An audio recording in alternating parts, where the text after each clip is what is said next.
बुधवार व्रत कथा। हिंदू धार्मिक मान्यताओं के अनुसार सप्ताह के सभी 7 दिन अलग अलग देवी देवताओं को समर्पित होते हैं, फिर उन्हीं के अनुसार पूजा अर्चना की जाती है। बुधवार का दिन सभी देवी देवताओं में से सबसे पहले पूजे जाने वाले भगवान गणेश को समर्पित होता है। बुधवार के दिन उपवास रखने का विशेष महत्व होता है, क्योंकि बुधवार के देवता भगवान गणेश बुद्धि के देवता है। ऐसे में बुधवार के दिन व्रत रखने पर जीवन में सुख समृद्धि आती है और समय मंगलमय होता रहता है। ऐसी मान्यता है कि जो भी व्यक्ति बुधवार के दिन व्रत रखता है और पूरे दिन भगवान गणेश की साधना करता है, उस व्यक्ति के जीवन में कभी भी धन और धान्य की कमी नहीं होती है। आइए जानते हैं बुधवार व्रत की कथा और पूजा आरती। बुधवार व्रत कथा। एक समय की बात है, एक व्यक्ति का विवाह हुए कई वर्ष बीत गए। विवाह के बाद उसकी पत्नी एक बार अपने मायके गई हुई थी।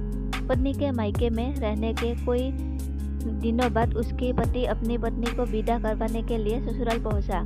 ससुराल में कुछ दिन तक रहने के बाद वो पत्नी को मायके से विदा करने की बात अपने सास ससुर से कही। बुधवार का दिन होने के कारण उसके सास ससुर ने कहा कि इस दिन बेटी ससुराल नहीं जा सकती, इस कारण विदाई नहीं हो सकती है। लेकिन वो व्यक्ति नहीं माना और अपनी पत्नी को मायके से विदा कराकर अपने घर की तरफ चल दिया।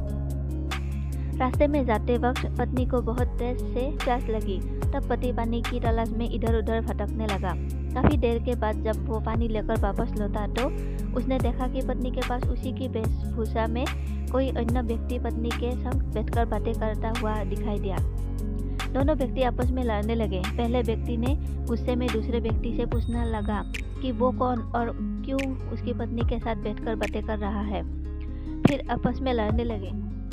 दूसरे व्यक्ति ने कहा कि ये मेरी पत्नी है। दोनों के बीच भयानक लड़ाई होने लगी। तब वहाँ पर कुछ सिपाही आ गए और स्त्री से उसके असली पति के बारे में पूछने लगे। दोनों व्यक्ति को देखकर स्त्री हैरान हो गई कि कौन मेरा पति है। वो दुविधा में पड़ गई क्योंकि दोनों एक जैसे ही लग रहे थे। तब पहला व्यक्ति परेशान होकर मन में कहा कि भगवान, ये आपकी कैसी लीला है। तभी आकाशवाणी हुई कि बुधवार के दिन पत्नी को विदा करवा कर नहीं ले जाना चाहिए था। ये सुनकर पहला व्यक्ति समझ गया कि ये भगवान बुद्ध की लीला है। फिर वो व्यक्ति बुद्धदेव से प्रार्थना करने लगा और क्षमा मांगने लगा। फिर फौरन ही बुद्धदेव अंतर्धान हो गए और उस व्यक्ति को अपनी पत्नी मिल गई। तभी से हर दिन बुधवार के दिन भगवान गणेश की पूजा होने लगी।